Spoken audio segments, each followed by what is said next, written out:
שמי אדם קוצר. ברוכים הבאים לאתר שלי, קוצר שלום, לימודי אנגלית למבוגרים. בסרטון הראשון דיברנו על 3 חלקי התפריט. סטארטר, מנה פתיחה, מיין, מנה עיקרית, דיזרט, קינוח. זה היה הסרטון שלי.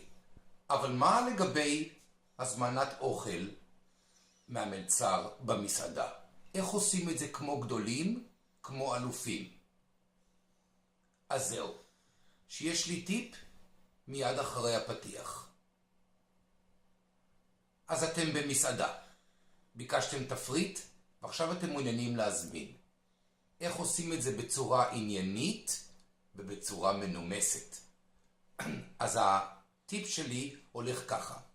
כדי להזמין צריך את שני החלקים.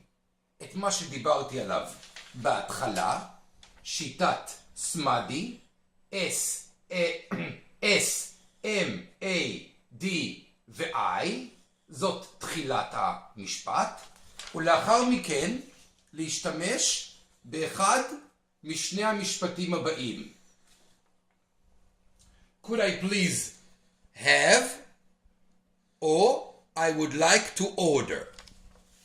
תבצעו את שני המשפטים אחד אחרי השני, ואתם מקבלים, למשל, I would like to order vegetable soup. אני במסעדה, ומאיה המלצרית מביאה לי מרק, ואומרת, Here is your vegetable soup, sir. Enjoy. Thank you.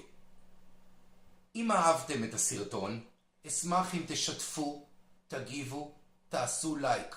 הרשמו לערוץ שלי, קוצר שלום, להצליח באנגלית מהיום.